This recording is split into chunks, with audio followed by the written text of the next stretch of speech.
Right, little Daisy do. What do you think to doing a little tour of the garden? I think that's a good idea, don't you? Alright then, we'll do a little tour of the garden, but it's in the sort of midpoint of a new design process, and I'll show you what I mean by that. So down here on this particular part of the garden, this tier, if you will, used to be completely covered in that kind of slate, which has now been moved down there. So that part of the garden, hasn't it, Poppy? Who's a good girl? You are.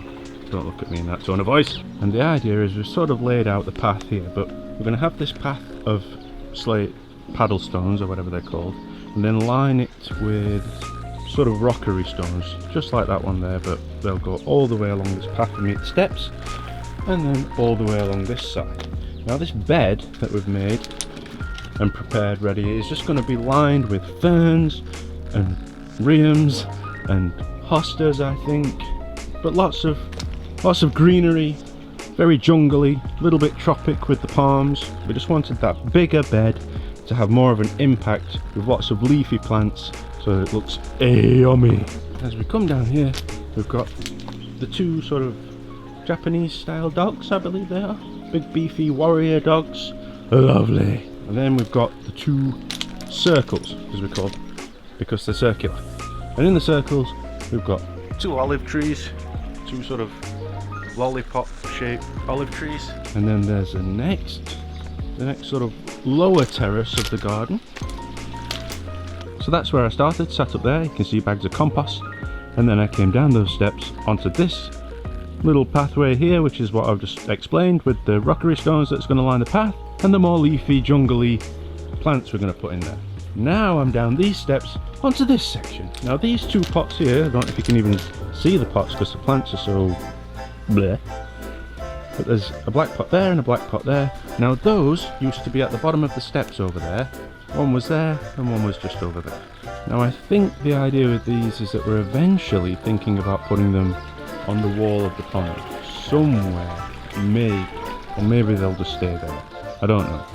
Solomon's seal on this side is doing exquisitely well. Look at how lush and green that is. On this side though, it hasn't been doing so well because it's much more shaded over here. Which brings me to the next thing we've just done. This bed here, we've got hostas coming up, we've got ferns, and we've got some more Solomon's seal just down there. But it was all doing very poorly because it's pretty well shaded, thanks to this Trachycarpus fortunei and all these bigger, more structural plants like this Acer here. It was all really shaded, especially because we had this fence and gate combination. I could just, you can see it still operates as a gate.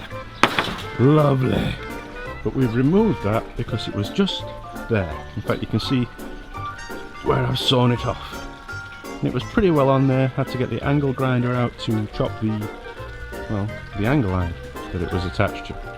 But now, as you can see, even though it's a pretty grey, dull day, it's letting in a lot more light, so those plants are going to do a lot better. Moving on. This area down here, well, it's not actually that bad. That there is a tree fern, believe it or not, but it's still wrapped up.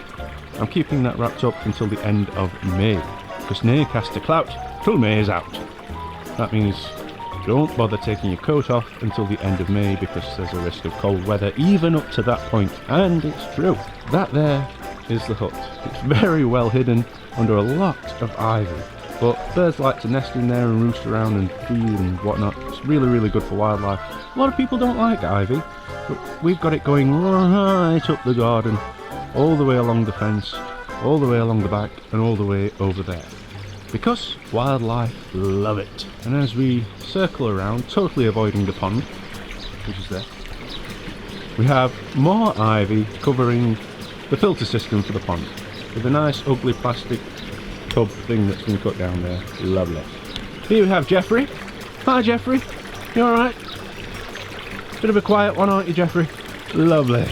And from the filter system of the pond, past Jeffrey, we have the inlet for the pond. Lovely. And behind the pond is a huge tub with a gunnerer in it. A gunnerer is a bit like rhubarb, much like the rheum, which is that plant there, can you see it? Also, I believe a member of the rhubarb family, but they're both non-edible. And this thing can get monstrously big. I've cut off the seed heads that have popped up because apparently, oh, there's one there, look. You cheeky bugger! When those seed heads pop up, if you want really big leaves, it's a good idea to chop those seed heads off because the plant focuses more of its growth into the leaves. Lovely. So that's at the back of the pond. Now just to recap, I started up there, I came down to there, then I came down to there, oh, I've left my cup of tea there, no! Then I circled around the pond, and then I came around here, and we're onto this area here, which is a decking, and there's my feet, hello. Round here, you can hear some dogs barking in the background. I'm going to wait for them to shut up. Thank you. Thank you. Thank you. Filter system, back of the pond, gunnery. Pond! So this is the pond. It's looking a bit green at the moment. At the start of the season we usually get a bit of an algae bloom when the sun really starts to come out and the pond's like, I don't know what to do. I know. Algae. Or algae if you prefer. So that's that. It's much greener than it usually would be. That might sound like I'm making excuses for it. I'm not. I'm very disappointed in your pond. You're very green, but you won't be for much longer. Now, if we go up, we've got the sort of barbecue area over there. That's the barbecue. It's a 2 barbecue system. There's the gas barbecue right there, and to the side of it is what should be a sort of charcoal barbecue. But at the moment, it's used for storing logs. In fact, let's go over there and have an investigation. But before we do, that wonderful plant over there, all the way over the back of the garage, and over that arch there is wisteria. And I absolutely adore wisteria. It's in its first bloom of the season. It tends to bloom twice. One at the start of the season, and one sort of mid to late summer, which isn't as good because it gets more leaf growth and it doesn't put as much effort into the flowers. But that's fine. I'll accept that.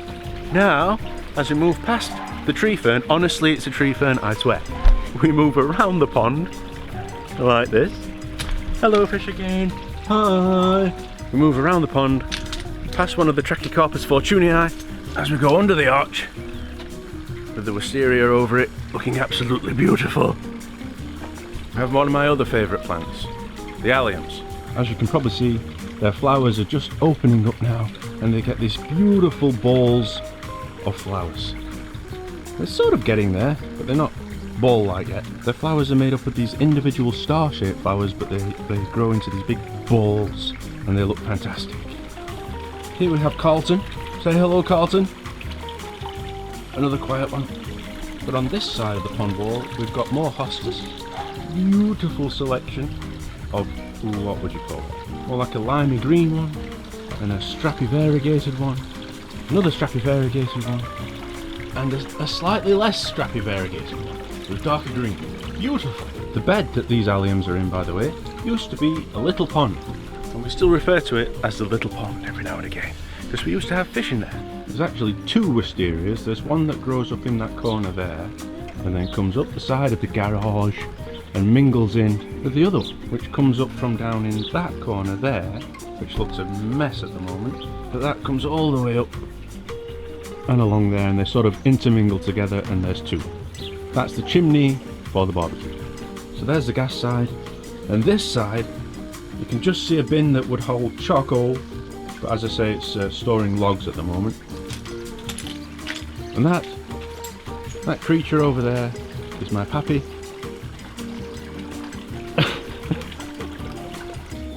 And that pretty much concludes the tour of the garden. And this is a tour of my very tired face.